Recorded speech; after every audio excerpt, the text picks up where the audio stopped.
Hi hello everyone, कैसे हैं आप लोग? आए हो अच्छे होंगे। Good to see you. तो पिछली क्लास में हम लोग पढ़ रहे थे नॉमेनक्लेचर के बारे में, ठीक है। अब हम नॉमेनक्लेचर को ही आगे कंटिन्यू करते हुए चलेंगे। उसमें हम इस तरह के मॉलिक्यूल्स आएंगे, उनका नाम पढ़ेंगे। जैसे मान लीजिए ये वाला मॉलिक्यूल आ गया टी,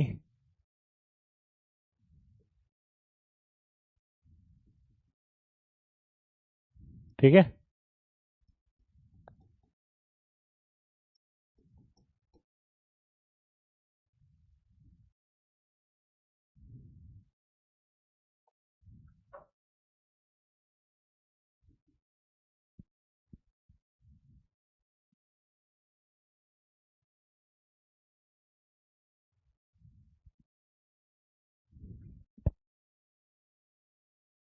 आपसे कहा भाई साहब इसका नाम लिख के बताओ, अब फंस गए आप। अगर आपसे बोला इसका नाम लिख के बताना है, तो बताओ कैसे लिखेंगे।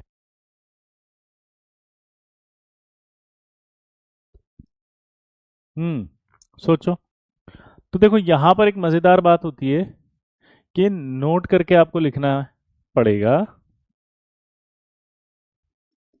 और वो नोट में क्या होगा कि डाई ट्राई टेट्रा, ठीक है। इसके बाद आएगा बिस ट्रेस म्यू और ईटा। ये जो प्रीफिक्स हैं, not considered in alphabetical order.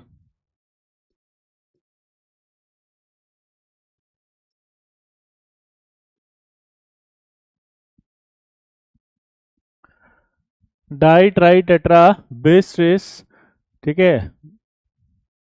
Mu और नीटा, नीटा ईटा क्या होगा अभी बताएंगे, म्यू क्या होगा बताएंगे। अगर नहीं पता है तो ये आपको यूज नहीं कर सकता, हाँ या ना। इनको यूज नहीं करना, क्या बोला जल्दी बताओ, इनको यूज नहीं करना है, ठीक है। दूसरी बात, ऑर्गेनिक लिगेंड अगर कभी भी आ जाए, जो पाई डोनर्स होते हैं उनके लिए दो के लिए बिस लगाना है, डाई नहीं लगाना। तो यानी कि यहां पर ये तो क्लियर होगा कि बिस आएगा। ये क्लियर हो गया यहाँ पे कि बिस आएगा, यहाँ क्लियर होगा कि बिस आएगा। अब देखो, इसमें सिग्मा आता है, यहाँ पाई आता है। याद है जब हमने इफेक्टिव एटॉमिक नंबर पढ़ा था, तो वहां पर मैंने इस तरह के लिगेंड्स का नाम भी लिखा था, और मैंने कहा था यूपीएससी में ये नाम आएगा। तो यहां पर जब आएगा तो क्या करेंगे, ये बिस, ठीक है। साइक्लो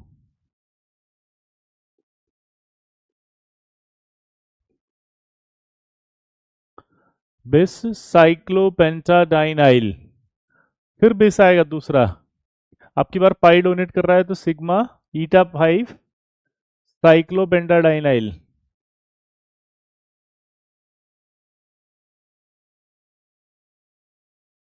ठीक है। उसके बाद टाइटेनियम आएगा।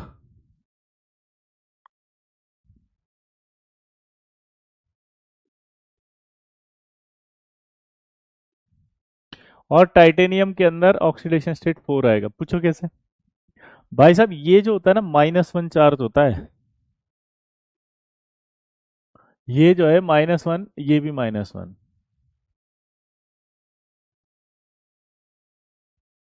ये अगर -1 है, ये -1 है, तो यहाँ एक दो माइनस ये हो गए टोटल, ये भी दो माइनस हो गए टोटल, तो चार माइनस हो गया टोटल। और बाहर चार जीरो आ रहा है, इसका मतलब यहाँ चार प्लस आ रहा है। तो कंफर्म ये चार प्लस आएगा, हाँ या ना। कंफर्म चार प्लस आएगा भाई साहब, जल्दी बोलो। समझ में आ रहा है कि नहीं आ रहा? जी जी जी सौरभ, आई अप्रिशिएट। है ना, कोऑर्डिनेशन के बाद आपको दे देंगे, है ना। कोऑर्डिनेशन कंप्लीट करें पहले, this is a very much most important chapter है। तो आई रिक्वेस्ट कि पहले आप सीखें ताकि मैं आपको होमवर्क दे सकूं। Much appreciated your efforts, very good बेटा, है ना।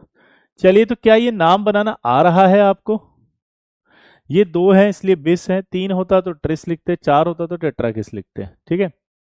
यहाँ पर चार्ज जीरो है, ये समझ में आ गया। तो इसका मतलब जो चार्ज जा रहा है उस पर कैलकुलेट करें तो कैसे करेंगे, एक दो माइनस होंगे टोटल, ये भी दो माइनस होंगे टोटल, तो चार माइनस है, बाहर जीरो है, तो इस पर चार प्लस ही तो हुआ, तो चार प्लस लिख दिया, यानी कि टाइटेनियम 4। है ना, एक्स मान के भी लिख सकते हो। बोलो हाँ या ना।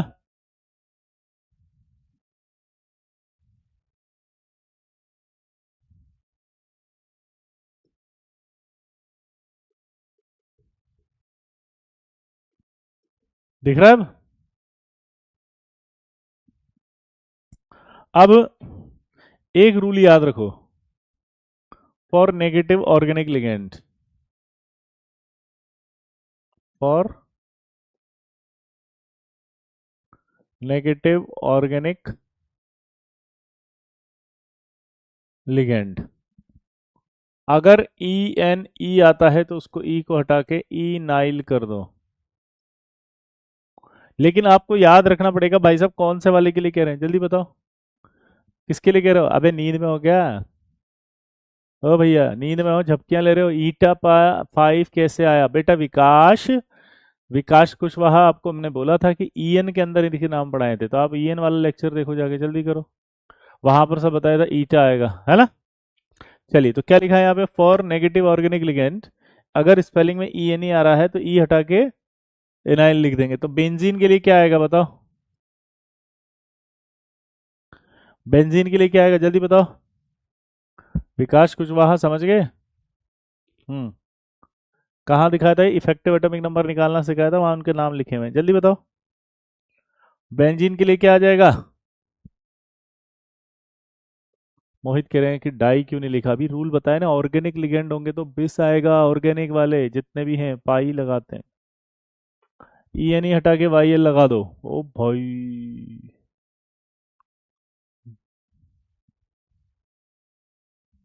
बेंजिलाइल, तो इसका नाम बेंजीन ही रहेगा, नो चेंज।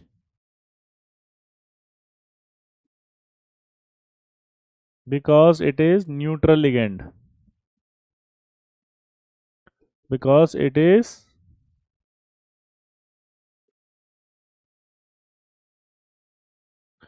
वहां क्या लिखा ऊपर रूल पढ़ो, नेगेटिव ऑर्गेनिक लिगेंड, ये क्या है न्यूट्रल, तो इसका नाम बेंजीन ही रहेगा, नो चेंज है। यही सिखाना था आपको, वरना आप हमेशा गड़बड़ सड़बड़ घोटाला कर देते हैं। अभी समझ में आया, लल्ला मचाएगा हल्ला गली मोहल्ला। यहां पर बेंजीनाइल नहीं कर देना इसको, क्लियर? Clear boss? बेंजीन तो बेंजीन ही रहेगा because it is neutral.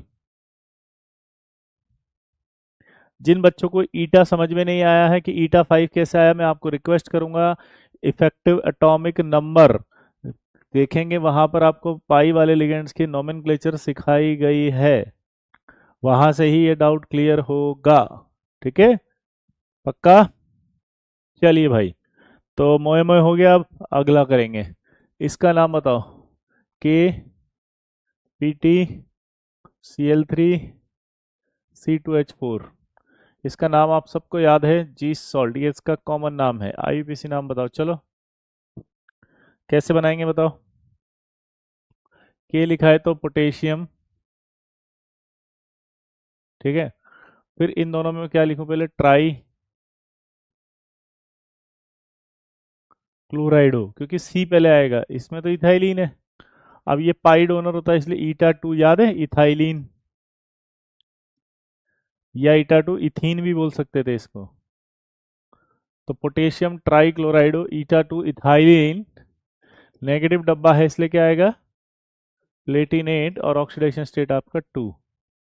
Oxidation state 2 कैसे आया sir? Benzene lone pair donate करेगा, ओह भाई god Rahul, wow so sweet, you are looking so amazing. Benzene में कहां से लोन पेयर होता है? ऑर्गेनिक की धज्जियां उड़ा दी तुमने राहुल, बेंजीन में लोन पेयर कहां से लाओगे तुम? ए राहुल राजा, राहुल, ए राहुल राजा, बेंजीन में लोन पियर डोनेट कर रहा है, 11 12 प्रॉपर का बैच का बच्चा होके बता रहा है लोन पियर वह होता है बेंजीन में। भैया बेंजीन आज तो जो है वो निपटा देगा ऑर्गेनिक के अंदर सबको, हद है भाई। बेंजीन लोन पियर दे रहा है, बस यही देखना बाकी रह गया था इस जिंदगी में हमरा, इस जिंदगी में यही रह गया है। 24 से साल के अंदर पढ़ाते पढ़ाते जिंदगी का पहला डाउट हम सुने हैं आज बस, और पढ़ाना सफल हो गया हमरा। बेंजीन लोन पेयर डोनेट करता है। राहुल राज कह रहा है सर लिगेंड। अरे भाई अभी बोले हैं, जाके देखो इफेक्टिव एटॉमिक नंबर में हमने नोट करके लिखाया है, there are many kind of ligand in which there is no lone pair on donor atom but still they acts as a ligand because they may donate their pi electron cloud। और जो ये pi electron cloud donate करते हैं वही होते हैं ईटा, जिनके लिए लिखा जाता है राहुल रॉक्स ऑर्गेनिक सॉक्स। आज ऑर्गेनिक नहीं सो पाएगी, आज उसके सपने में सिर्फ राहुल राज की ही याद आएगी। राहुल राज आज दुनिया में छा गया है और ऑर्गेनिक के अंदर चारों तरफ अंधेरा आ गया है। ईटा स्क्वायर कैसे आया बेटा, इसके लिए तो पूरा टॉपिक ही है, मैं कैसे समझाऊंगा बार बार, अगर आप जिशान भी ऐसे पूछेगा आज तो। अब ये कैसे आया, देखो ये डोनेट करते हैं ना, तो जब पाई डोनेट कर रहे होते हैं तो उसके आगे ईटा लगाते हैं, और ईटा में कितने कार्बन है, 1 2 3 4 5 6, तो जितने कार्बन डोनेटेड होंगे वो ईटा आ जाएगा। अब जैसे इथाइलिन है, अब इथाइलिन में पाई इलेक्ट्रॉन क्लाउड डोनेट करता है,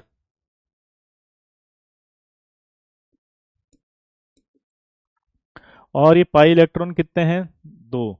अब इन दोनों पाई इलेक्ट्रॉन कितने कार्बन पर हैं, 2 कार्बन पर, तो फिर ईटा 2 आएगा, ये रूल है ऐसे, तो इसका नाम ईटा 2 इथाइलिन हो गया। क्लियर है भाई। ये देखो कैसे ईटा लिख रहे हैं, कितने इलेक्ट्रॉन क्लाउड है, 2, तो 2 इलेक्ट्रॉन डोनर हो गया ये, तो ईटा लिखते हैं, और जितने कार्बन में ये पाई इलेक्ट्रॉन है वो कार्बन उसके ऊपर आता है ईटा के ऊपर।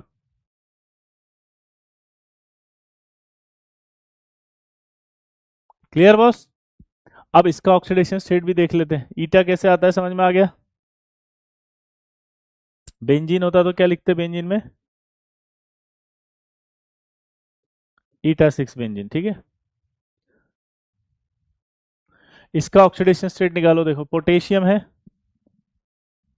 आया ना, ये रहा पोटेशियम का 1 मान लिया ऑक्सीडेशन स्टेट, प्लेटिनम को निकालना है तो x मान लिया, क्लोरीन 3 है, Cl पर -1 चार्ज होता है, इथाइलिन पर देखो कोई चार्ज है नहीं, जीरो, और टोटल चार्ज कितना है यहाँ पे, वो भी जीरो।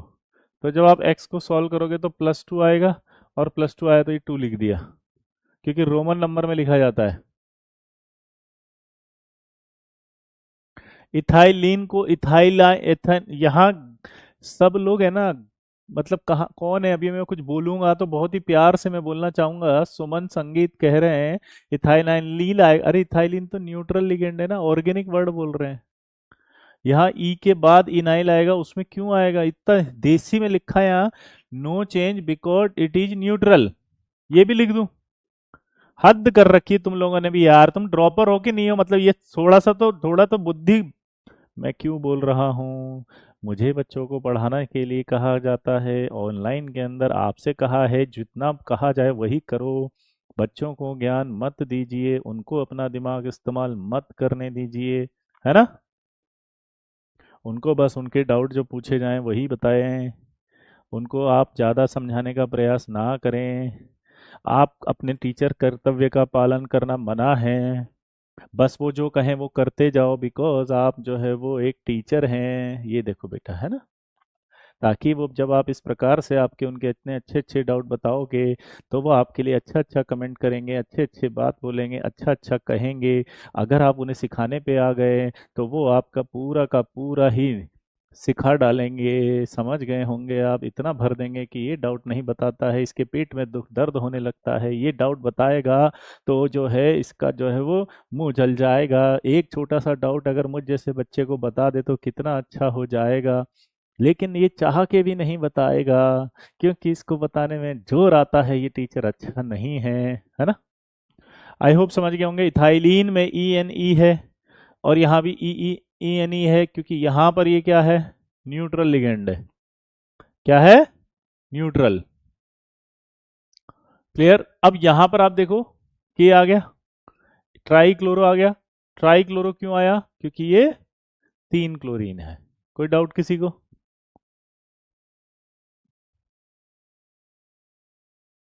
जल्दी बोलो, अरे कोई डाउट।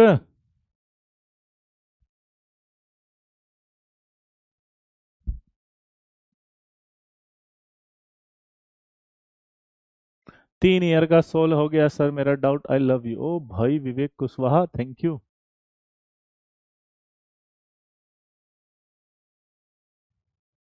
आगे बढ़े। चलिए भाई आगे। उड़ उड़ उड़ उड़ उड़ उड़ उड़, क्या कर रहे हो लल्ला? इधर देखो। अब इसका नाम पता है आपको? नहीं पता तो याद होना चाहिए भाई साहब। इसका नाम होता है फेरोसिन। अरे भैरव सिंह नहीं बे। क्या नाम है इसका? पेरोसिन। फेरोसिन बोल रहा हूँ, केरोसिन नहीं बे। नींद में हो क्या सुबह सुबह आके? केरोसिन, अरे भैरोस भैरव सिंह नहीं बे। फेरोसिन। क्या नाम है? फेरोसिन। चलो बताओ इसका यूबीसी नाम। अच्छा एक बात और, ये जैसे डब्बा नहीं लिखा तब भी कॉम्प्लेक्स मानना है? ये आधे तो नमूने होते हैं जो कहते हैं साहब ये कॉम्प्लेक्स कैसे, डब्बा ही नहीं लिखा उसने। वो लिखे या नहीं लिखे, मर्जी उसकी। चलो।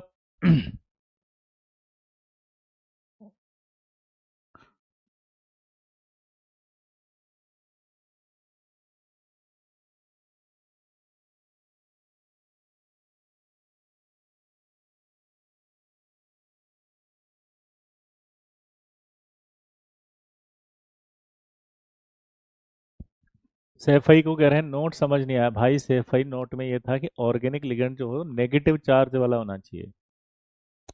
नेगेटिव चार्ज हो तभी जाकर के आप क्या करोगे, उसके अंदर ई एन में से ई हटा के वाई एल लगाओगे। तो बेंजीन जो है नेगेटिव थोड़ी है। तो बेंजीन अगर नेगेटिव नहीं है तो उसका अंदर ई एन ई है, तो ई एन ई ही रहेगा, बेंजीन ही रहेगा। ठीक है, इसी तरह से इथाइलिन था तो वो इथाइलिन ही रहेगा। हाँ इथाइलिन का याद है, आईयूपीएसी नाम में इथीन भी लिख सकते हैं।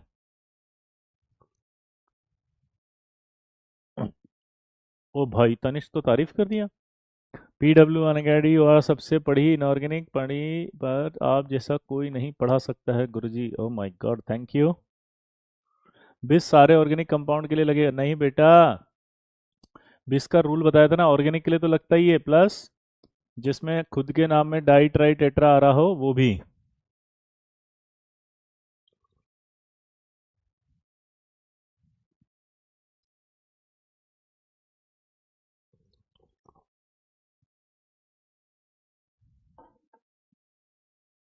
आगे बढ़े।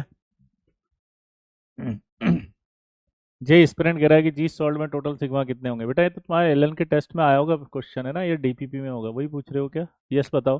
क्योंकि अगर ऐसा पूछ रहे हो तो ये मैंने ही बनाया था उस समय ये सवाल। तो ये सही है या गलत ये पूछने के लिए पूछा है पहले।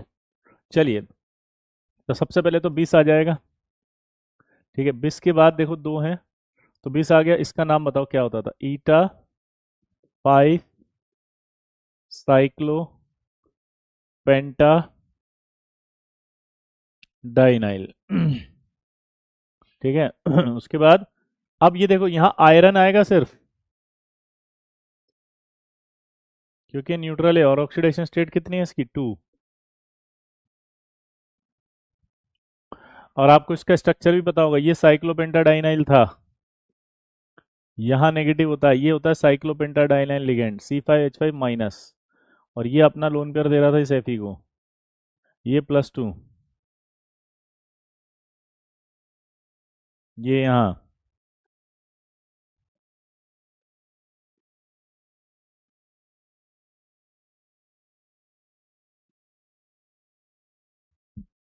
ये आ गया।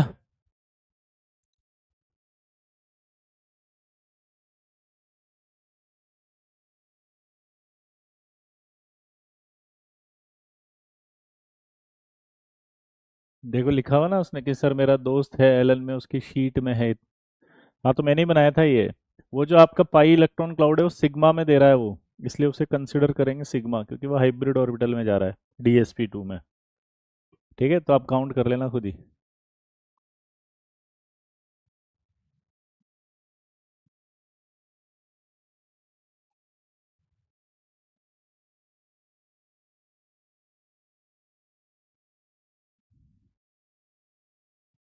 हम्म।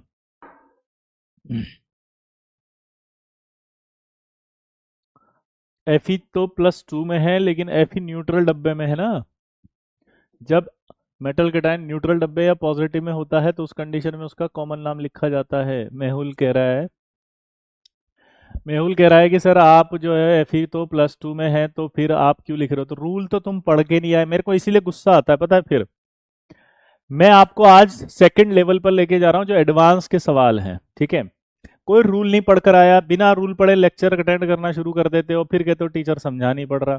भाई साहब, रूल क्या था कि अगर मेटल कैटायन, ध्यान से सुनना, ये मेटल कैटायन न्यूट्रल डब्बे में हो या पॉजिटिव डब्बे में हो तो इसका कॉमन नाम लिखते हैं, इसलिए आयरन आया, फेरेट नहीं आया। और आयरन को आगे नहीं लिखा क्योंकि डब्बा कॉम्प्लेक्स है, इस कॉम्प्लेक्स में है Fe, यहाँ पर ये आयरन, ये पोटेशियम कॉम्प्लेक्स के बाहर वाला है, इसलिए उसका नाम आया था। डब्बे में जब होते हैं तो पहले लिगेंड का नाम लिखते हैं, फिर इस मेटल का नाम लिखते हैं।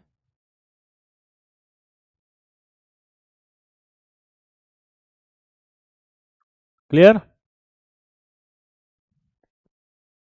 आगे बढ़े, बोलो जल्दी, जिंदा हो। ये अब ये देखो, सैंडविच कॉम्प्लेक्स से बताया था कि नहीं बताया मैंने? और ये कौन सा वाला ऑर्गेनोमेटेलिक कंपाउंड है बताओ? पाई बॉन्डेड ऑर्गेनोमेटेलिक कंपाउंड। याद है, हमने 4 पढ़े थे जी। पाई इलेक्ट्रॉन डोनेट 6 करेगा ना ये। देखो यार, आप लोग है ना, बहुत रिक्वेस्ट है आपसे, आप ये डाउट पूछ रहे हो, मैं सब क्लियर कर चुका हूँ। जैसे दिव्यांश पूछ रहा है, बेटा आप है ना इफेक्टिव एटॉमिक नंबर में जाके पढ़ो, यहाँ सब कुछ बताया है। सर इस क्वेश्चन में C5H5 पर -1 चार्ज, यस यहाँ भी -1 है, इसीलिए तो इस पर 2 आया, क्योंकि वहां 0 आएगा, है ना। x मान लो ना इसको।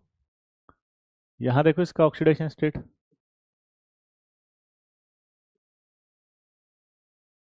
ये x है, ये 2 है, ये -1 है, 4 यहाँ पर 0 है, तो x बराबर +2 आ जाएगा। क्लियर है बॉस? चलिए, अब इसका अरे भाई साहब, आप कहे आ जाते हो, इसका बताओ।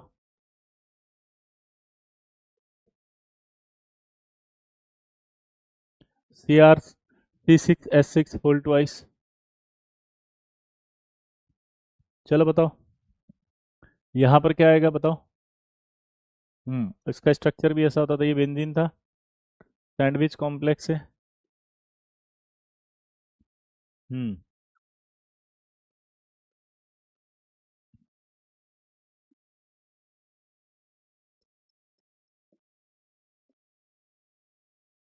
मैंने है ना 12th क्लास का रिवीजन प्लानर डाला है, क्या मैं आपके लिए भी डाल दूँ वो रिवीजन प्लानर?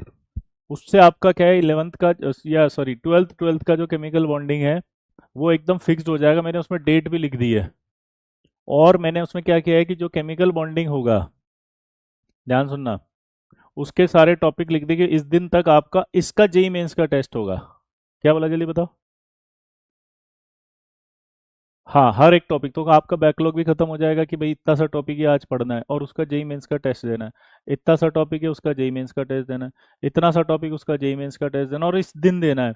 तो अपने आप ऑटोमेटिकली 18 अक्टूबर को आपका 12th का पूरा बॉन्डिंग कंप्लीट हो जाएगा, जिसमें सब आ गया। और मैंने टाइम भी दिए हुए हैं, गैप दिए हैं, ऐसा नहीं कि हर दिन है, नहीं। बड़ा टॉपिक है, जैसे फैजांस रूल है। अब फैजांस रूल के अंदर आपको, मुझे पता है, मैंने खुद ने 5 लेक्चर में पढ़ाया था, तो मैंने आपको 3 से 4 लेक्चर दे दिए कि 3 से 4 दिन दे दिए कि आराम से पढ़ के देना टेस्ट।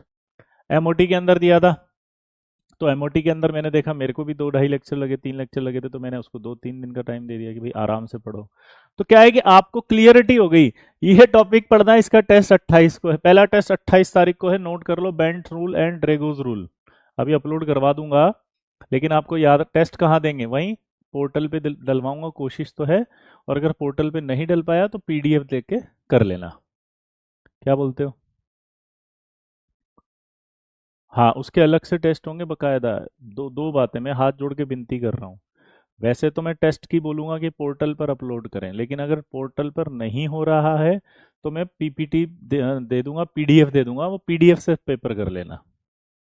पहला टेस्ट 28 तारीख को है, बेंड्स और ड्रेगोस का। दोबारा बोलो, पहला टेस्ट कब है? 28 सितंबर।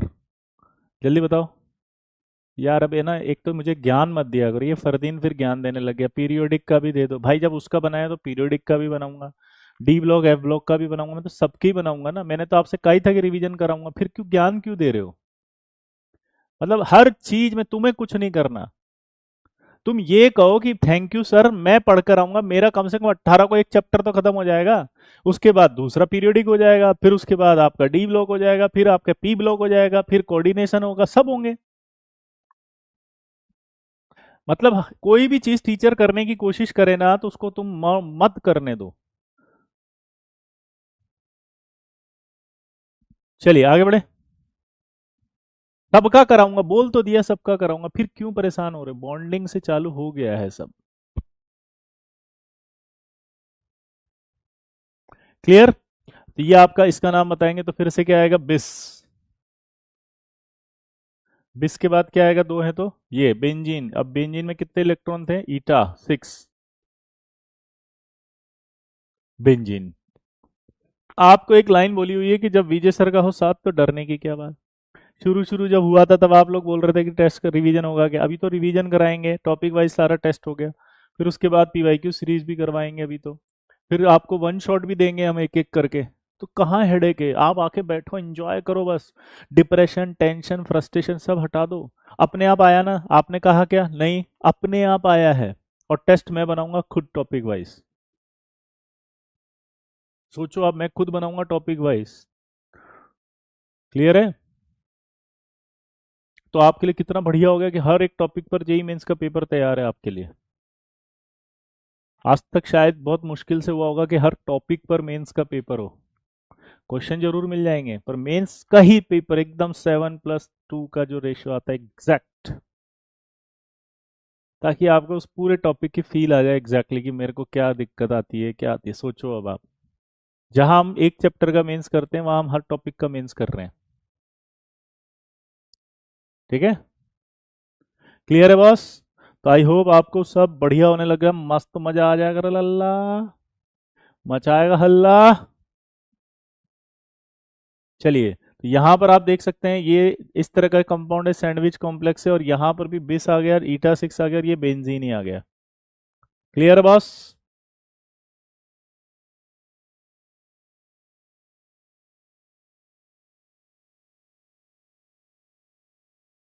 ये आपके सारे सवाल हो गए। अब यहाँ एक डाउट है कि सर एक बात बताओ, मैंने कहा हाँ, कि सर यहाँ पर अगर आप देखो तो यहाँ पर भी आपका ये है और ये है, तो ये दोनों ही सेम है, साइक्लोपेंटाडाइनाइल साइक्लोपेंटाडाइनाइल। तो मैं किसको पहले लिखूं? तो ध्यान से अगर ये डाउट आता है तो, कि यहाँ पर अगर आप देखोगे तो यहाँ पर आपका बिस है, बिस को अल्फाबेटिकल ऑर्डर में नहीं लेते, इस बिस को भी अल्फाबेटिकल ऑर्डर में नहीं लेते, ये लिखा हुआ है कि डाइट्राइटेट्रा को अल्फाबेटिकल ऑर्डर में नहीं लेते। तो बी का, बिस का बी काउंट नहीं होगा, इधर भी बिस का बी काउंट नहीं होगा, इधर आपका ईटा भी नहीं लेते हैं, ईटा भी नहीं लेते हैं। तो साइक्लोपेंटाडाइनाइल साइक्लोपेंटाडाइनाइल यानी दोनों में से किसी को भी पहले लिख सकते हो। तो मेरे को जो पहले दिखा मैंने वो लिख दिया, बाद में जो दिखा वो लिख दिया। आपकी इच्छा थी पहले ये लिखूं बाद में वो लिखूं, योर प्रॉब्लम। एक और रूल बताता हूँ, आप चाहो तो यहाँ पर क्या होता है, ये सिग्मा वाला ऐसे था, अगर याद आ रहा हो तो, ये जो C5H5 था ये मैंने ऐसे पढ़ाया था कि यहाँ पर ये लोन पेयर,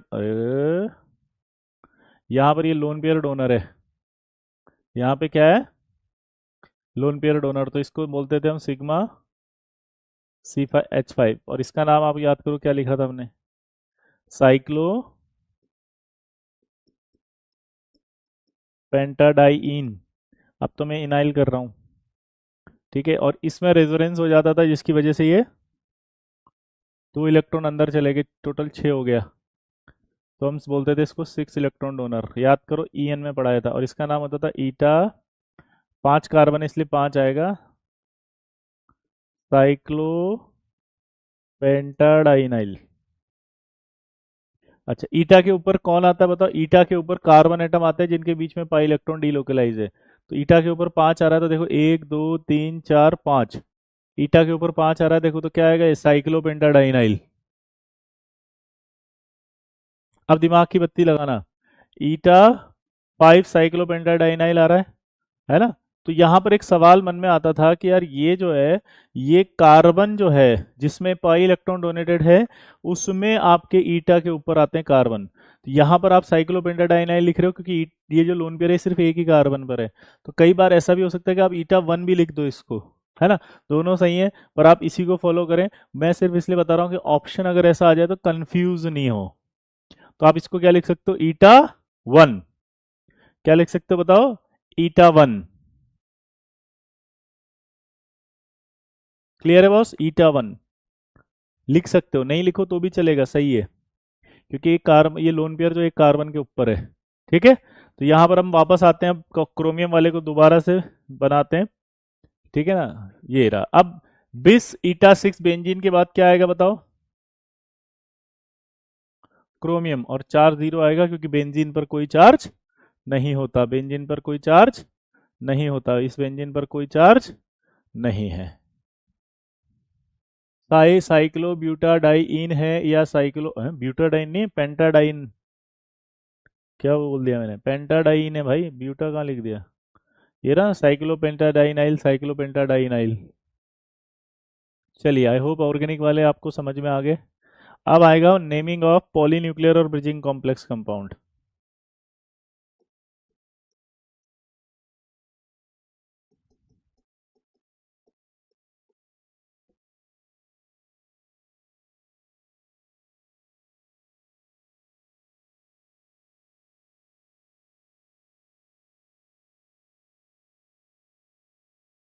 क्या बोला उसने बताओ, कि नेमिंग ऑफ पॉलीन्यूक्लियर और ब्रिजिंग कॉम्प्लेक्स कंपाउंड। दोबारा बोलो, पॉलीन्यूक्लियर। अब ये पॉलीन्यूक्लियर और ब्रिजिंग होते क्या है, इस तरह के कंपाउंड को कहते हैं हम पॉलीन्यूक्लियर और ब्रिजिंग।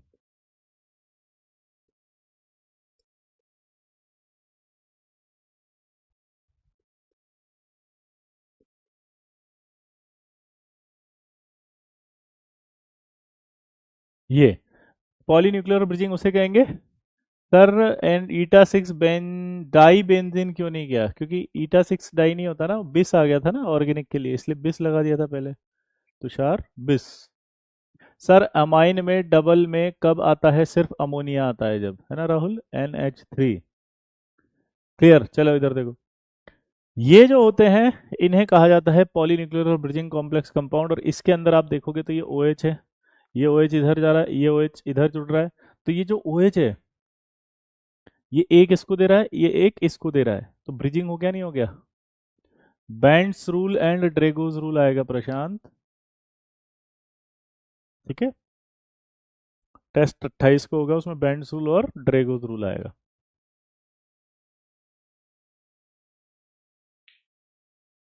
ये जब आते हैं तो एक रूल होता है कि म्यू प्रीफिक्स प्रोवाइड किया जाता है फॉर ब्रिजिंग लिगेंड। यहां लिख दूं, mu prefix provided to the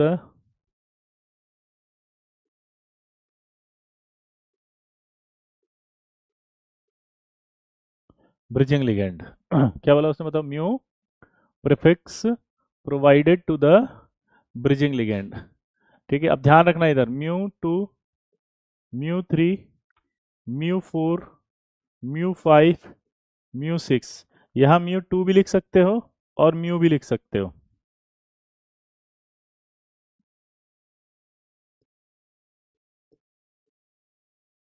ये जो म्यू 2, म्यू 3, म्यू 4 का मतलब क्या है आदित्य, जब नेगेटिव लिगेंड होता है। बहुत सिंपल है बात, अगर नेगेटिव चार्ज है तो ही ई हट के वाई एल आएगा बस, और अगर किसी पर नेगेटिव नहीं है तो उसका ई एन ई ही आएगा। आप देख सकते हैं दोबारा आदित्य, मच अप्रिशिएटेड कि यहाँ पर बेंजीन है, बेंजीन ही लिखा है क्योंकि यहाँ न्यूट्रल लिगेंड है, ठीक है। यहाँ पर आप देख सकते हैं वाई एल आ गया है क्योंकि ये नेगेटिव लिगेंड था, तो इसका असली नाम था साइक्लोपेंटाडाइइन, तो उसका लिगेंड नाम क्या बन गया, Y L. I hope clear हो गया होगा बेटा। चलिए अब इधर आते हैं फटाफट से, है ना। ये समझ में आ रहा है, अगर ब्रिजिंग लिगेंड 2 से जुड़ा है तो म्यू लिखो या म्यू 2। 3 एटम से जुड़ा है मेटल 3, 4 से जुड़ा है 4, 5 से जुड़ा है 5, 6 से जुड़ा है 6। कैसे मैं बताऊंगा अभी, है ना। ठीक, अब इसका नाम लिखना है तो पीछे आ जाता हूं मैं वापस से।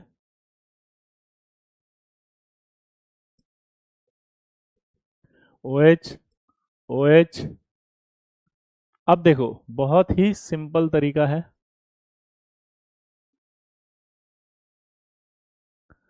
ना, बहुत ही सिंपल तरीका है।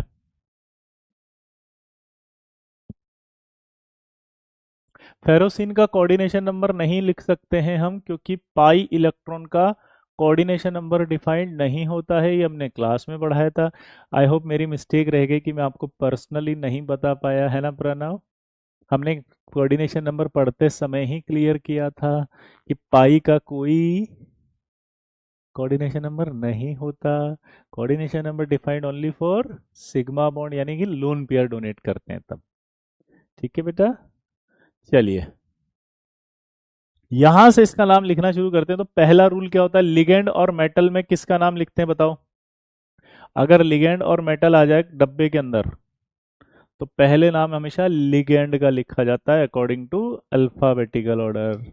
तो सबसे पहले किसका नाम आएगा? अमोनिया का।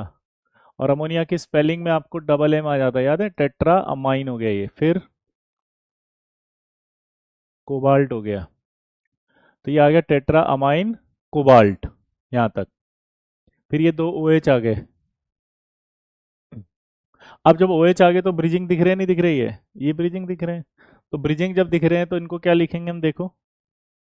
ठीक है, आप चाहो तो ऐसे भी लिख सकते हो, म्यू डाई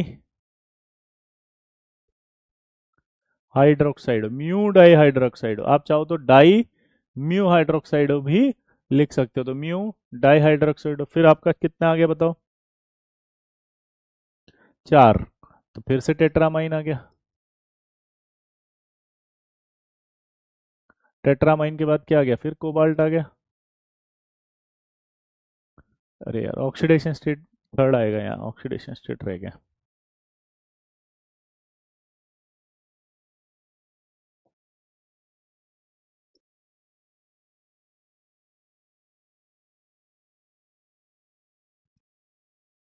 क्लियर? थर्ड कैसे आया? ऑक्सीडेशन स्टेट निकालेंगे, 4 जीरो, यहाँ भी 4 जीरो, एक माइनस है, एक माइनस है, दो माइनस यहाँ हुआ, 4 प्लस बाहर जा रहा है, तो इसका अंदर 6 प्लस होगा अंदर, तभी 4 प्लस आया बाहर। 6 प्लस आएगा तो 3 इसको दे दो, 3 इसको दे दो, आया ना? अब एक रूल और आएगा, ध्यान से समझना, ये तो सिंपल था। एक रूल और क्या आएगा, ध्यान से सुनना बेटा। क्या बोला? नहीं, कैपिटल लिख भी सकते हो आदेश, और कैपिटल नहीं भी लिख सकते, दोनों सही है ना? ये भी बताया था मैंने। सर हम इसे बिस टेट्रामाइन लिख सकते, बेटा अभी वेट करो आप Ayush, I appreciate your efforts, है ना? अब इसके और भी नाम बनेंगे, वो कैसे बनाएंगे वो देखो। एक रूल क्या होता है, कॉमन लेके आप ब्रिजिंग को पहले लिख दो। रूल क्या है दोबारा बताओ? कॉमन लेकर के ब्रिजिंग लिगेंड को पहले लिख दिया जाता है। तो di mu, mu di hydroxide हो जाएगा, म्यू क्या हो जाएगा बताओ? म्यू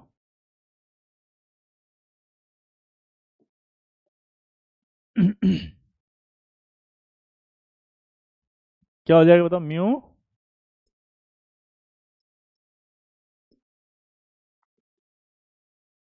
ये ब्रिजिंग थे ना, इनको पहले लिख दिया, म्यू डाई हाइड्रोक्साइड हो गया। ब्रिजिंग को पहले लिखा है, देखो ये ब्रिजिंग, इसको पहले लिख दिया, फिर उसके बाद अल्फाबेटिकल ऑर्डर है। अब ये अमोनिया 2 बार है, तो म्यू डाई हाइड्रोक्साइडो आ गया। अब ये 2 बार हैं, तो हम क्या लिखेंगे इसको? 2 बार होते हैं तो बेस। कितने अमोनिया है? 4 अमोनिया, यानी कि टेट्रा अमाइन। ठीक है, टेट्रा अमाइन के बाद 2 बार कोबाल्ट है, तो क्या लिखेंगे बताओ? 2 बार कोबाल्ट है तो डाई कोबाल्ट।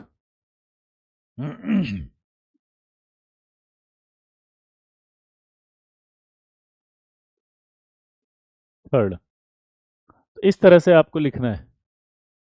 क्लियर हो गया? हाँ, स्ट्रक्चर गिवन होगा ऐसे, नहीं दे तब भी आपको समझना है। दो मेटल के बीच में कोई लिगेंड दे दे तो उसको ऐसे खोल के लिख सकते हो। अब म्यू टू भी लिख सकते थे यहाँ पे, और म्यू भी लिख सकते थे। क्लियर हो गया बॉस? आगे बढ़ते हैं। यहां पर अगर हम बात करें, तो अगला देखो, इसको फिर से ऐसे भी लिख सकते हो क्या? Mu di hydroxide. देखो कॉमन लेने की बात थी, ये कॉमन है तो बाहर निकाल लिया। अब उसको मैथ्स लगा लगा के लिख सकते हैं, तो 20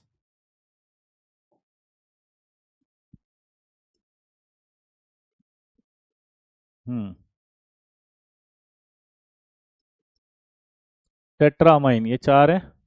और कोबाल्ट भी तो कॉमन है। यहीं पर अगर टेट्रामाइन कोबाल्ट कर दें तो आप देखो ये रहा 20 20 हो गया ना, 2 बार हो गया ये। अच्छा ये पूरा भी तो कॉमन है, देखो एक बार, ये अगर पूरा ही कॉमन है तो इसका मतलब फिर से आ जाएगा ये म्यू, पूरा कॉमन है। तो इसके आगे डायरेक्ट 20 लगा सकते हैं क्या? 20, देखो ये कॉमन है तो पहले म्यू,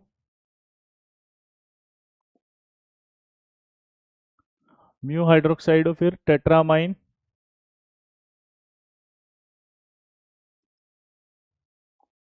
फिर क्या आएगा? कोबाल्ट।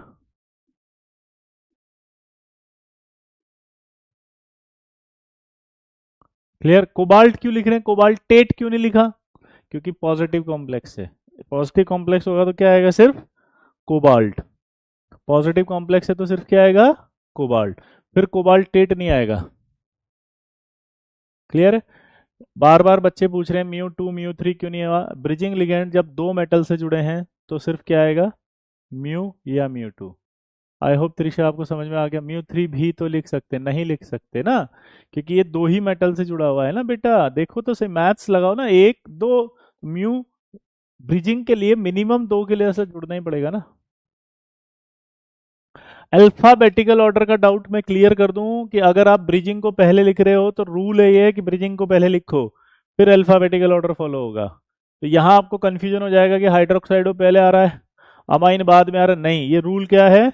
ब्रिजिंग पहले लिखा गया है, ये देखो, उसके बाद अल्फाबेटिकल ऑर्डर काउंट हुआ है। आई होप आपका डाउट क्लियर हो गया होगा। इसको ऐसे भी लिख सकते हैं, एक बार देखो क्या, कि अगर आप चाहो तो पहले तो लिखो डाई। ठीक है, देखो आप ये दो दो पहले, फिर वही ब्रिजिंग को लिख रहे हैं, डाई म्यू डाई हाइड्रोक्साइडो, ये म्यू डाई हाइड्रोक्साइडो आ गए। अब डायरेक्ट अगर लिखें तो ऑक्टामाइन भी तो लिख सकते हैं, ये 8 है तो ऑक्टामाइन डाई कोबाल्ट थर्ड। क्लियर है बॉस? ये सारे सही हैं, कोई भी गलत नहीं है, और ये मल्टीपल में आता है जेई एडवांस में। ये कहाँ आ सकता है बताओ? ये मल्टीपल में आएगा एडवांस के क्वेश्चंस में। ठीक है, एक स्टैंडर्ड एग्जांपल बता देता हूँ, वो आपको याद रखना पड़ेगा, अगर एडवांस में आ गया तो ये वाले एग्जांपल फिक्स्ड हैं। ये आपको याद करना पड़ेगा, इस तरह का मॉलिक्यूल का नाम। ट्राई करो, देखें एक बार, आप लोग ट्राई करो।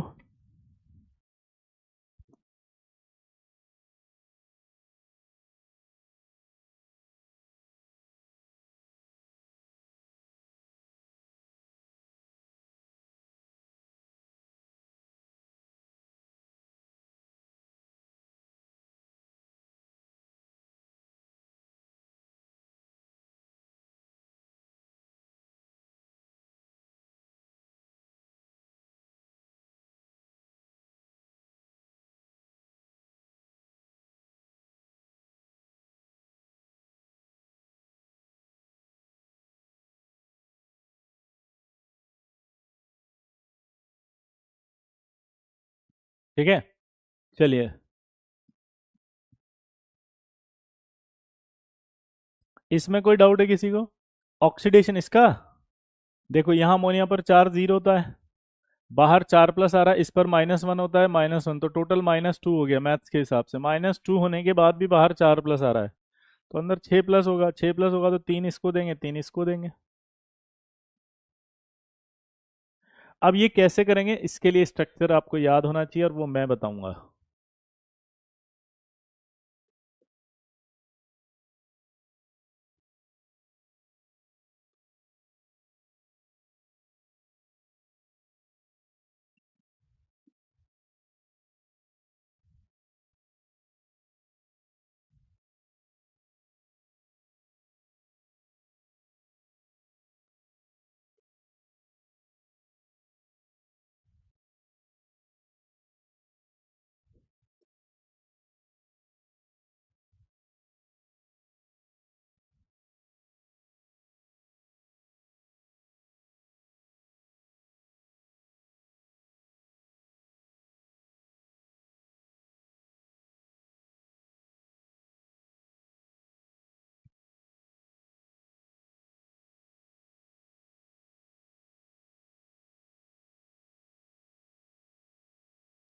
ये आ गया।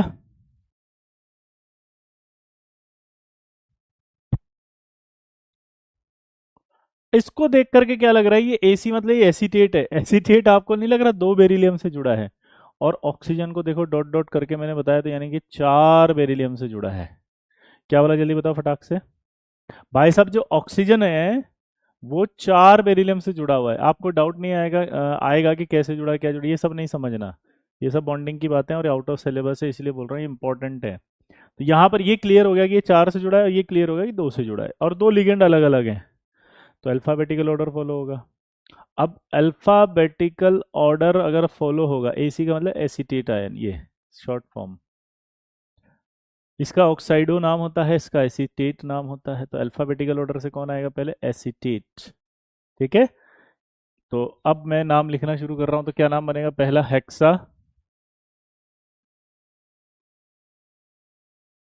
ये छः है तो हेक्सा, फिर एसीटेटो। लेकिन हेक्सा एसीटेटो से पहले क्या आएगा, म्यू, क्योंकि दो से जुड़ा हुआ है। म्यू भी लिख सकते थे, म्यू टू भी लिख सकते थे। दो से जुड़ा होता है तो अंडरस्टूड है कि ब्रिजिंग होगा। ठीक है, तो इधर आओ। Mu hexa acetato. ठीक है, mu hexa acetato. Mu oxygen से चार से जुड़ा है, तो म्यू ऑक्स फोर ऑक्साइडो। चार बेरिलियम है तो टेट्रा बेरिलियम जीरो। जीरो नहीं, sorry, plus two. Plus two कैसे आया, निकालो। देखो, अगर आप ध्यान से देखोगे तो इसको, ये आपका म्यू हेक्सा एसीटेटो आ गया, तो माइनस वन चार्ज है, माइनस, और ये कितना हुआ, एक छः माइनस हो गया, और यहाँ दो माइनस, तो टोटल आठ माइनस हो गया। आठ माइनस के बाद ये बेरिलियम है प्लस टू। तो आप देखो, चार इंटू दो प्लस करते आठ प्लस हो गया, चार जीरो आ जाएगा बाहर, इसलिए दो प्लस बन रहा है। आप मैथ्स वाले निकाल सकते हो भाई। तो इस स्टैंडर्ड मॉलिक्यूल है भाई साहब। इस स्टैंडर्ड मॉलिक्यूल में क्या खास बात है वो बता देता हूँ, कि जब बेरिलियम चार हो ऐसे और ओ हो, तो ये आर सिक्स हो सकता है।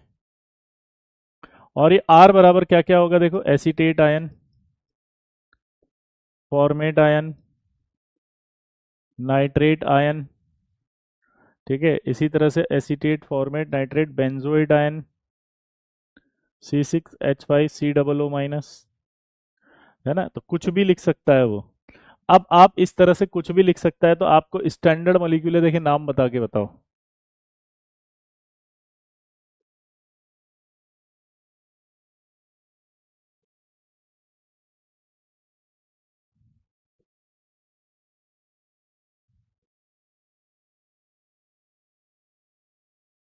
बताओ।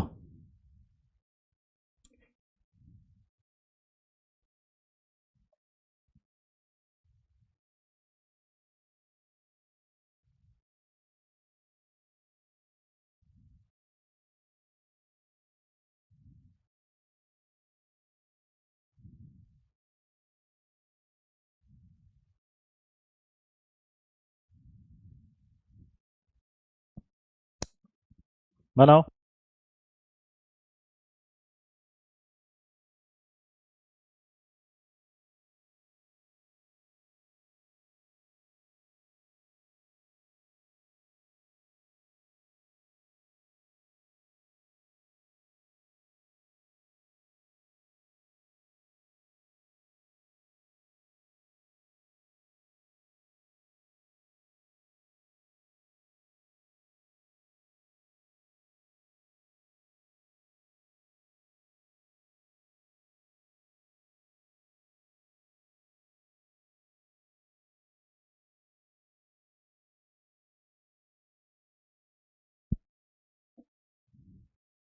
चलिए, आई होप बन गया होगा। अब देखो, वापस से वही स्टैंडर्ड फिक्स था, तो ये आएगा हेक्सा। अब ये क्या था, दो से जुड़ा होगा, तो म्यू, इसको बोलते हैं नाइट्रेटो। हेक्सा म्यू नाइट्रेटो हो गया, फिर ये हो गया हेक्सा म्यू, म्यू हेक्सा नाइट्रेटो, फिर वही म्यू फोर ऑक्साइडो, फिर टेट्रा जिंक, और यहाँ टू आ जाएगा।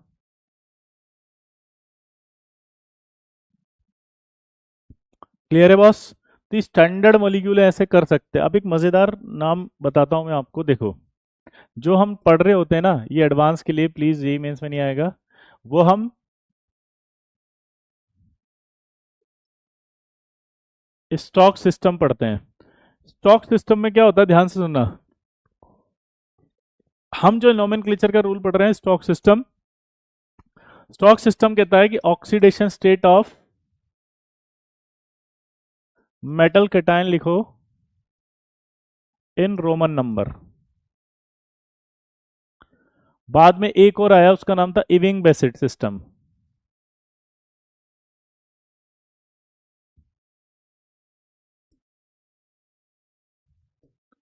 ये बोलता है चार्ज ऑन कॉम्प्लेक्स, ठीक है, इन अरेबिक नंबर। क्या लिखने के लिए बोल रहा है? चार्ज ऑन कॉम्प्लेक्स, जो भी चार्ज आए। जैसे अगर मैं आपसे बोलूं कि यार इसका नाम बताओ, तो बहुत ध्यान से सुनना भाई।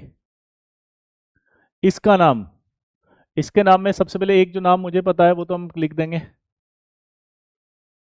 पोटेशियम हेक्सा साइनाइडो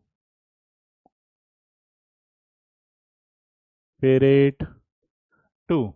क्या नाम आ जाएगा बताओ इसका? Potassium hexa cyanido ferrate 2। ये नाम हो गया। और ये नाम मेरे को क्या, स्टॉक सिस्टम से, पर मैं इसी को दूसरे तरीके से भी लिख सकता था। कैसे? पोटेशियम हेक्सा साइनाइडो, ध्यान से देखना भाई, फेरेट 4 माइनस। फेरेट 4 माइनस क्यों आया? क्योंकि जब इसको आप आयनाइज करोगे तो कॉम्प्लेक्स पर चार्ज -4 है, तो ये -4 आएगा, ये भी सही है। और बाद में तीसरा एक और आया, यूपीएससी ने कहा भाड़ में जाने दो, ये सब हटा के सीधा सीधा लिख दो, तुम तो चार्ज को हटा दो, चार है ना, तो टेट्रा पोटेशियम ही लिख दो इसको, टेट्रा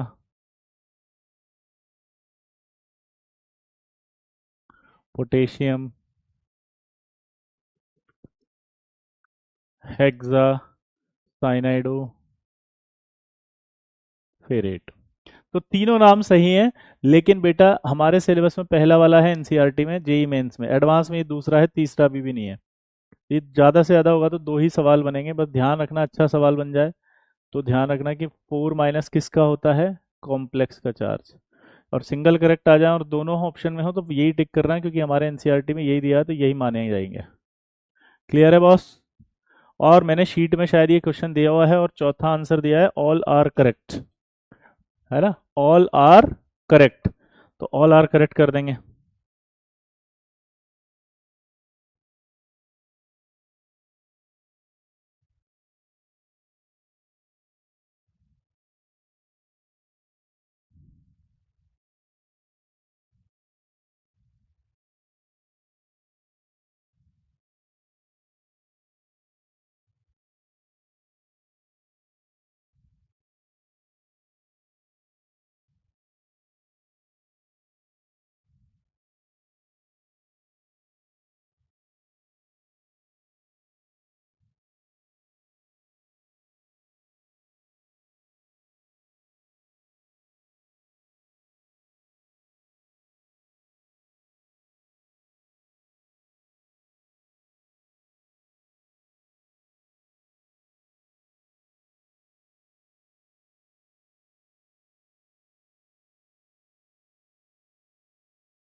हो गया? आई होप आप कर लोगे। वो नोट वापस दिखा दूं, ये लो।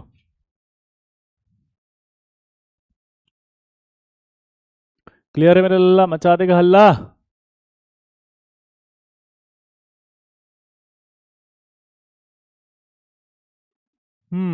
तो ये आपके पास आपका नोमेनक्लेचर आ गया है। अब इसमें एक खास बात होती है, देखो, होमोलिप्टिक हेट्रोलिप्टिक बताया था क्या मैंने?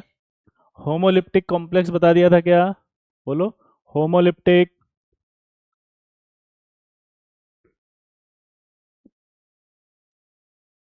बेटा लिगेंड का नाम कैसे पता चलेगा? उसके लिए लिखा आपको हमने ना नोमेनक्लेचर पढ़ाया है, और आज नोमेनक्लेचर से पहले लिगेंड पढ़ाए थे बहुत सारे, तो वहाँ पर सारे लिगेंड लिखे हुए हैं, है ना? तो वहाँ जाके आप सारे लिगेंड्स देखो। ठीक है, लिगेंड वहाँ पढ़ाए गए हैं, और जो यहाँ नए आ रहे हैं वो याद करते जाएंगे आप, अगर आपको कोई ऐसा नया लगा तो। अब एक वर्ड होता है हेप्टिसिटी। जैसे आपको यहाँ पर ऑर्गेनिक लिगेंड जो पढ़ा है ना अपन ने, उसमें हेप्टिसिटी आएगा। जैसे मान लीजिए इसमें हेप्टिसिटी पूछ रहा है बेंजीन के, क्या वर्ड है? हेप्टिसिटी। क्या वर्ड है? हेप्टिसिटी। तो होमोलिप्टिक और हेट्रोलिप्टिक तो पढ़ा ही दिया था। अब हेप्टिसिटी क्या होता है? कोई बताएगा? आप में से बताओ, हेप्टिसिटी क्या होता है, जल्दी बताओ। हम्म नहीं पता तो मैं लिख देता हूँ यहाँ पर।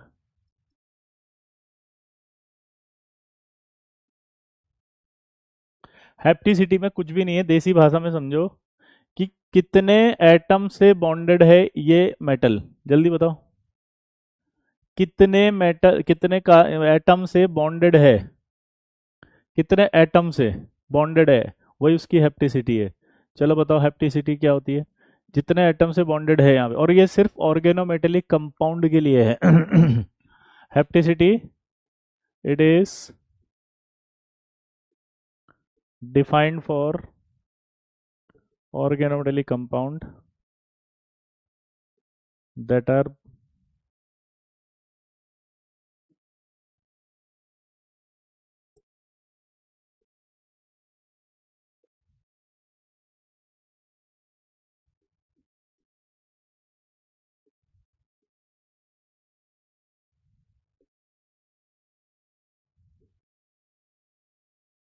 मैंने बहुत देसी भाषा में लिख दिया इसको इजीली।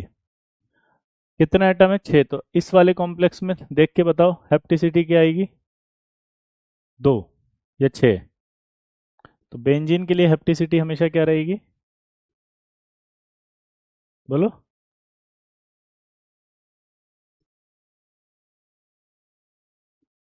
C5H5 के लिए क्या रहेगी?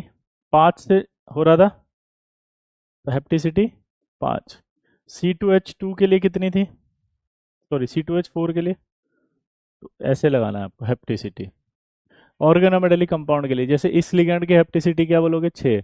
इस लिगेंड की क्या बोलोगे? 5। एटम की बात करते हैं, कितने एटम थे? 2। तो हेप्टिसिटी 2। क्लियर है बॉस? तो ये हेप्टिसिटी वर्ड आपकी क्लियर हो जाएगा। हम्म तो ये आपके पूरा नोमेनक्लेचर कंप्लीट। अब आपके पास आएगा आइसोमेरिज्म।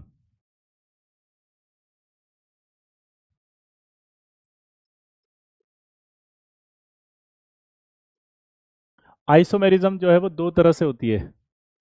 एक आपके कौन सी होती है बताओ? स्ट्रक्चरल। और एक कौन सी होती है? स्पेस। स्पेस में क्या होती है? दो, सॉरी, स्टीरियो या स्पेस।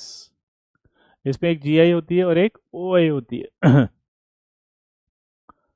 स्ट्रक्चरल में बहुत सारी पढ़ेंगे अपन, तो मैं सारे नाम लिख दूं यहाँ पे या नहीं लिखूं? लिख दूं। तो पहली अपन पढ़ेंगे आयनाइजेशन, दूसरी पढ़ेंगे अपन हाइड्रेट, तीसरी पढ़ेंगे हम लिंकेज, चौथी हम पढ़ेंगे इसके अंदर कोऑर्डिनेशन, पांचवी पढ़ेंगे कोऑर्डिनेशन पोजीशन,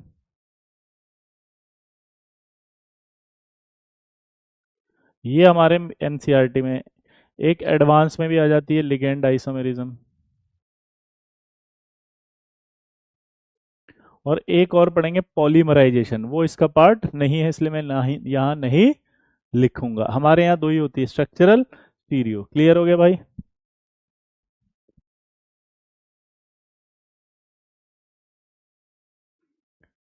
तो सबसे पहले अपन पढ़ने जा रहे हैं आइसोमेरिज्म क्या होती है। तो सबसे पहला रूल पता है क्या है आइसोमेरिज्म में, कि when complex compound have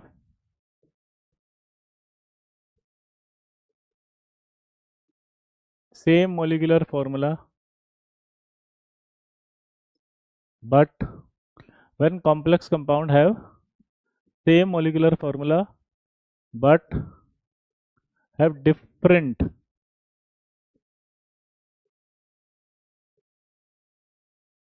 arrangement of ligand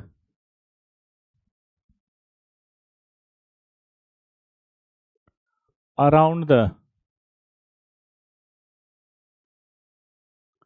metal cation or atom. When complex compound have same molecular formula but have different arrangement of ligand around the metal cation or atom, ठीक है, then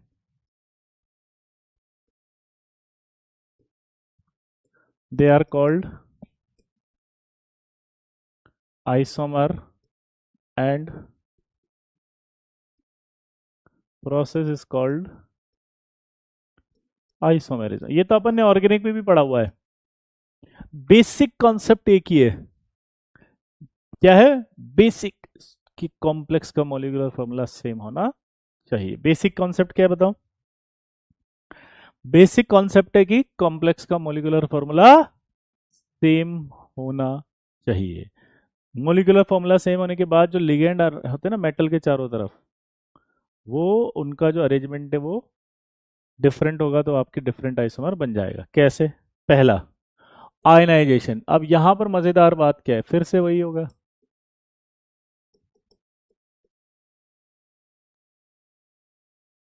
यहां क्या होगा ionization isomerism में, देखो same, कि when complex compound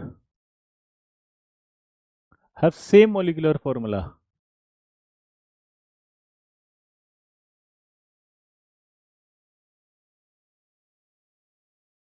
same molecular formula but give different ions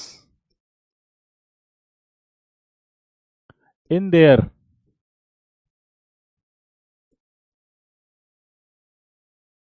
aqueous solution।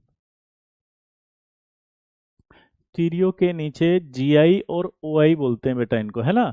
GI मतलब होता है ज्योमेट्रिकल आइसोमेरिज्म वरुण, और ओआई का मतलब ऑप्टिकल आइसोमेरिज्म। माय बैड मुझे लगा आपको पता होगा, मैं पूरा लिख देता हूं।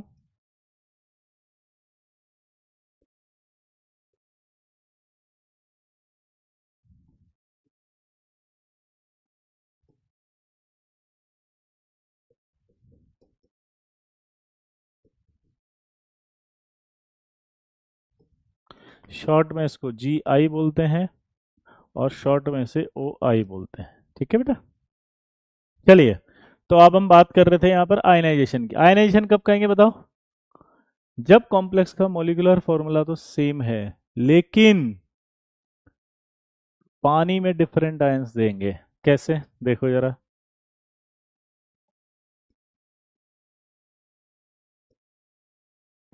CONH3 होल 5 Br और सल्फेट ये आ गया, CONH3Br। जब ये आयनाइज होगा तो ये सल्फेट में जाएगा।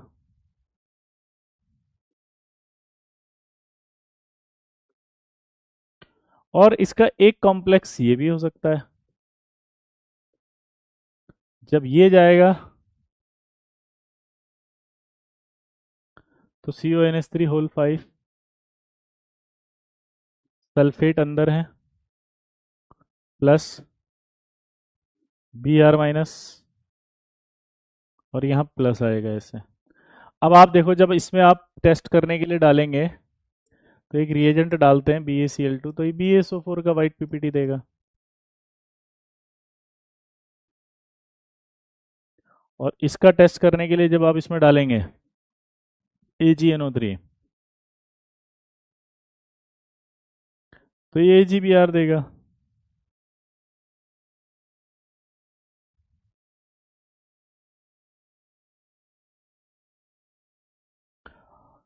तो यहाँ आप देखो पहले ध्यान से कि ये कॉम्प्लेक्स में और इस कॉम्प्लेक्स में दिमाग लगा के बताओ क्या मॉलिक्यूलर फॉर्मूला सेम है क्या?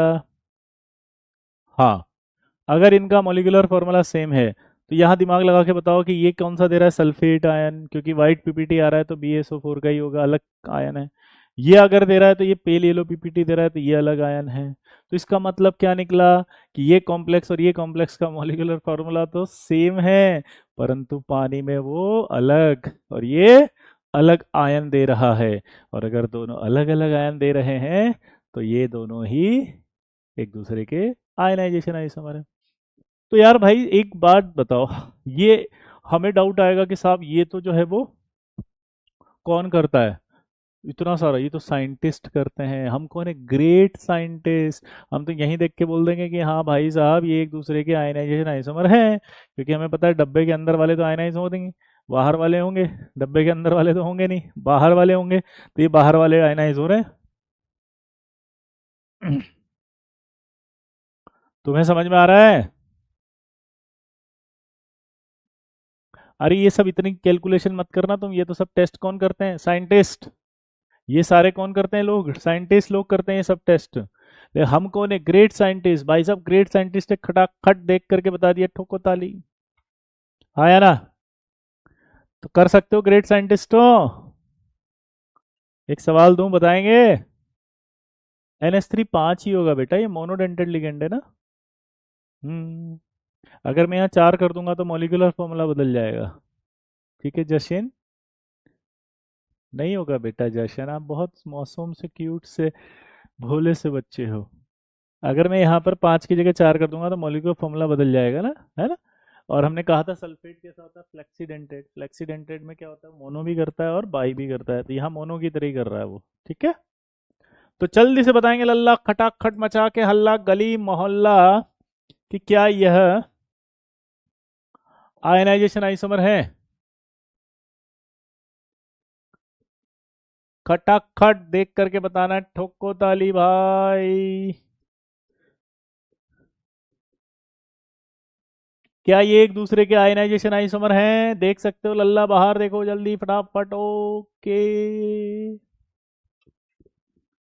ओ गुरु ठोको ताली ओए। ओ श्वालाख से एक लड़ावा, चिड़िया संग में बाज लड़ावा, ता गुरु गोविंद सिंह कहलावा। जल्दी बताओ ओए।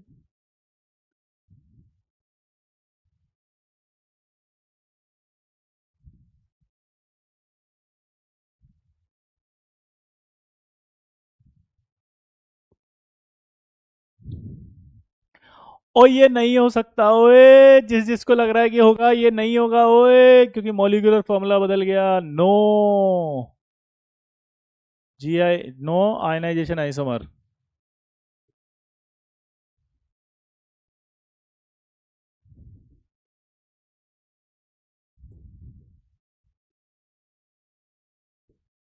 नो आयनाइजेशन आइसोमर बिकॉज, बोलो,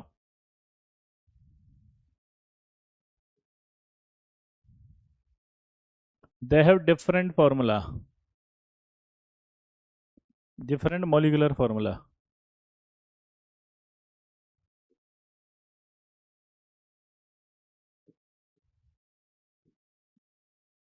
because they have different molecular formula. चलिए तो भाई साहब इसमें आपको बेवकूफ बना दिया उसने यार। ओए अब बताना यार, अब आप बताओ, ले लो भाई, अब तो मैंने आपकी हेल्प कर दी है। अब ध्यान से देखना भाई, अब तो आपको क्लियर दिख रहा है भाई।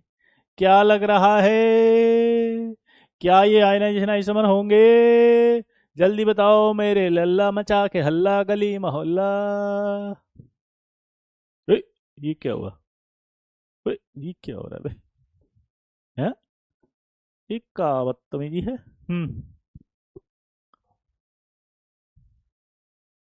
अब तो हो जाएंगे ना, देखो लल्ला, मचा दे हल्ला।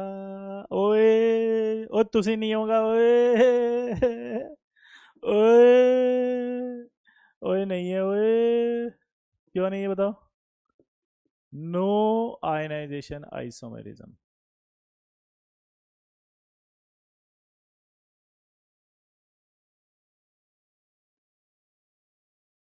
क्यों नहीं है बताओ?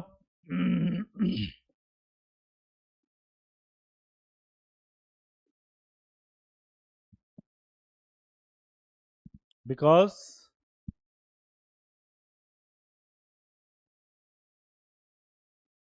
दे have different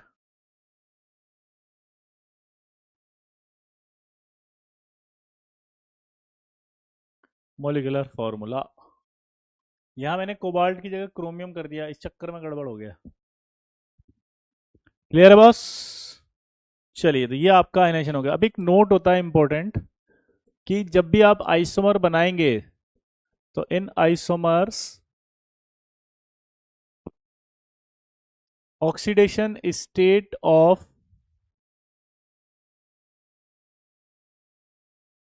metal cation and coordination number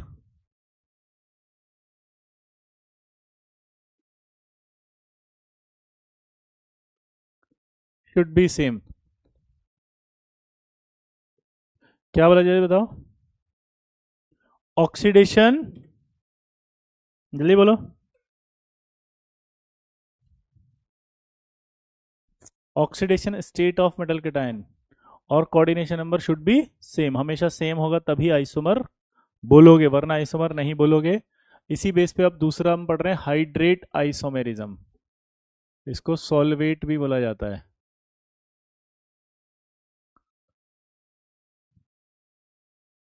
it occurs in those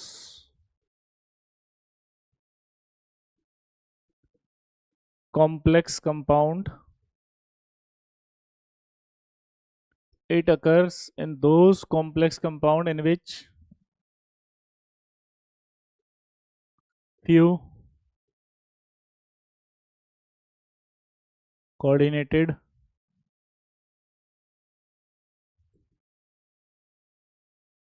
water molecule becomes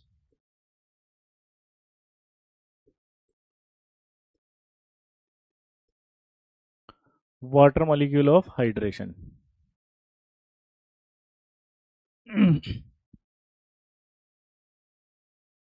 clear? अब क्या होता है इसका मतलब समझो, जैसे मान लीजिए CrCl3 आ गया। अब इस CrCl3.6H2O को आप चाहो तो ऐसे भी लिख सकते हो,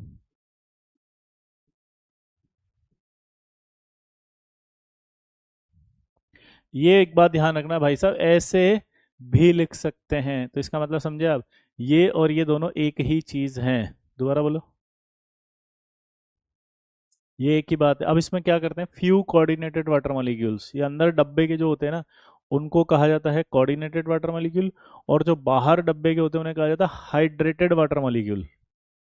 तो अब यहाँ पर क्या करना पड़ेगा आपको, कि अगर आप इसको बाहर लेकर जा रहे हो तो कंडीशन एक, कोऑर्डिनेशन नंबर तो नहीं बदलना चाहिए। तो आप यहाँ बाहर से अंदर लिया एक Cl2.H2O, इधर लिया है 4 आ जाएगा यहाँ, 4Cl2.Cl2H2O। एक और ला सकते हो, इसके अलावा तो कोई ऑप्शन ही नहीं बचा।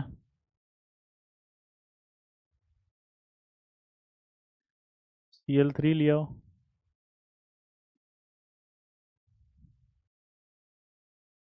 तो ये Cr H2O3 Cl3.3H2O। अब आपको पूछा कि कितने हाइड्रेट आइसोमेरिज्म है, तो ये तो एक ही है, तो 1 2 3 4। तो क्वेश्चन आएगा total hydrate isomerism.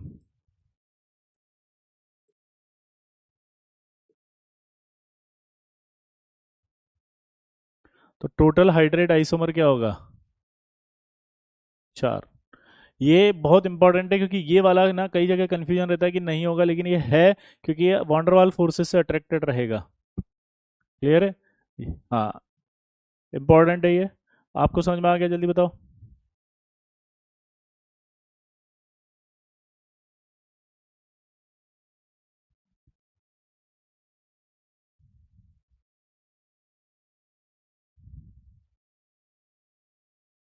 Clear?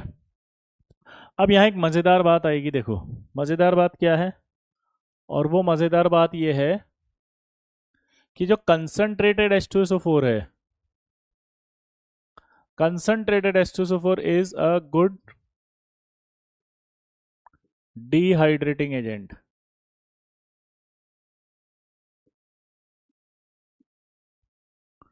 Concentrated H2SO4 is a good dehydrating agent, है ना? But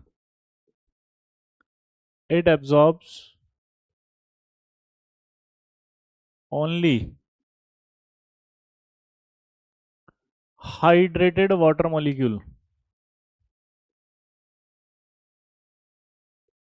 Hydrated water molecule in complex. Concentrated H2SO4 बहुत अच्छा हाइड्रेटेड वाटर मॉलिक्यूल है, सॉरी डिहाइड्रेटिंग एजेंट है। तो पानी अब्सॉर्ब करेगा, तो इनमें से कौन सा पानी अब्सॉर्ब होगा ये बताओ आप। लास्ट वाला होगा बेटा, वांडरवाल फोर्स से अटैच्ड होते हैं, इंस्टेंटेनियस इंड्यूस डायपोल इंटरेक्शन आ जाता है ना न्यूट्रल्स में भी, तो अट्रैक्ट होते हैं। और ये सवाल आएगा अभी, जो मैं बोल रहा हूँ जेई एडवांस का ही सवाल बोल रहा हूँ कि कौन सा ऐसा आइसोमर है जो सबसे ज्यादा मॉलिक्यूलर मास को लॉस करेगा। तो वो ये करेगा क्योंकि ये हाइड्रेटेड वाटर मॉलिक्यूल हो गया, बाहर आ गया, तो ये सबसे ज्यादा इसको खींच लेगा अपने अंदर से। और जब इसमें से खींच लेगा तो उस कंडीशन में क्या होगा? सबसे ज्यादा लॉस इसका होगा। तो इस तरह से सवाल आएंगे भाई साहब, तो कर दोगे? जेई एडवांस का सवाल ही बता रहा हूँ ये। हाँ, वापस बोलो, कंसंट्रेटेड H2SO4 क्या है? Good hydrate dehydrating agent. तो वो पूछेगा कि राइट दिस आइसोमर जो सबसे ज्यादा लॉस कर रहा है। सबसे कम ये करेगा क्योंकि एक ही वाटर खींच के ले जाएगा वो, ये दो करेगा, ये तीनों को खींच ले जाएगा। तो लास्ट वाला सबसे ज्यादा। उल्टा बोले सर, डाइल्यूट नॉर्मल एसिड है ना, अलोन। इसमें अगर पूछे आपसे कि भाई साहब सबसे कम मास में किसका लॉस होगा, तो क्या बोलोगे बताओ? किसका लॉस होगा? किसका? डाइल्यूट नहीं होता क्योंकि वो कंसंट्रेशन कम हो गई ना उसकी, तो वो वीक हो जाता है, इसलिए वो काम नहीं कर पाता है ना बेटा, अलोन एस्पिरेंट। क्लियर हुआ बॉस? अगर आपसे सवाल पूछे कि भाई साहब ये दिया हुआ है और इस कंपाउंड के कितने आइसोमर और हैं, तो 3 है। सॉल्वेट आइसोमेरिज्म क्यों कहते हैं? क्योंकि इसकी जगह कोई और होता तो सॉल्वेट बोल देते। वाटर जनरली हम यूज कर रहे हैं इसलिए हाइड्रेटेड आइसोमेरिज्म है। क्लियर है बॉस? वाटर यूज कर रहे हैं इसलिए हाइड्रेटेड है। Clear? It is a kind of ionization isomerism, क्योंकि इसमें भी बाहर आ रहा है, अंदर जा रहा है, बाहर आ रहा है, अंदर जा रहा है। ठीक है? तो किस तरह की काइंड हो, लेकिन है नहीं आयनाइजेशन, ये तो अलग से हाइड्रेट आइसोमेरिज्म है। अगला आएगा अब linkage isomerism.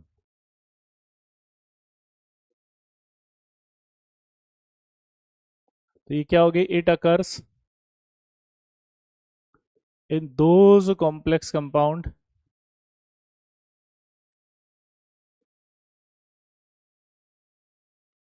those complex compound in which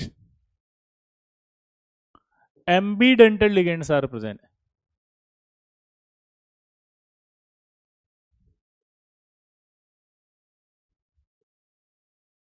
Ambidental ligands are present.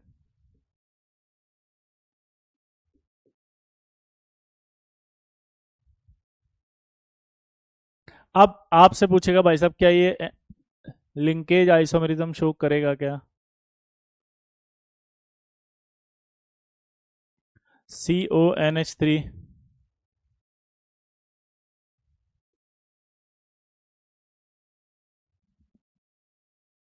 जल्दी बताओ, क्या ये शो करेगा क्या?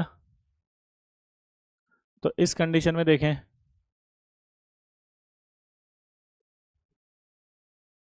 हाँ, क्योंकि वो एम्बिडेंटेड है, ये साइनाइड को एनसी भी लिख सकते हो, तो दो हो गए। सर सबसे कम लॉस तो Cr2, हाँ बिल्कुल, वेरी गुड, यू आर सही रोहन, CONH3 6 NC।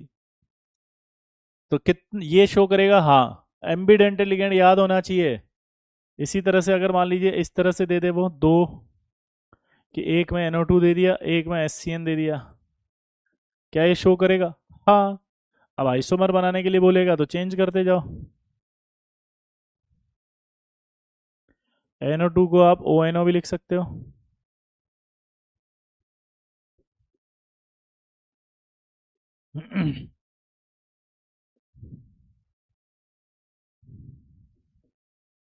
और इसको HCN को याद है NCS भी लिख सकते हो।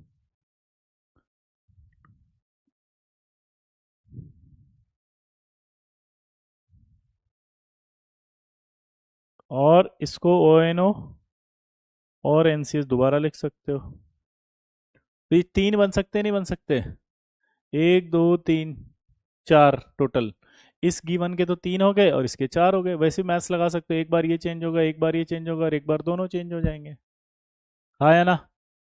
तो लिंकेज आइसोमेरिज्म में आपको अगर कमांड करना है भाई, तो मैं आपको बता दूं वो तभी होगा जब आपको एम्बीडेंटेड लिगेंड याद होंगे, क्योंकि कोई भी एक लिगेंड डाल के पूछ लेगा कि क्या यह, जल्दी बोलो, लिंकेज आइसोमेरिज्म शो करेगा क्या, तो आंसर क्या आएगा? यस। चले भाई, आई होप आज का लेक्चर आपको समझ में आया होगा। ठीक है, 28 को टेस्ट है, ये ध्यान रखना, अपलोड में करवा दूंगा अभी।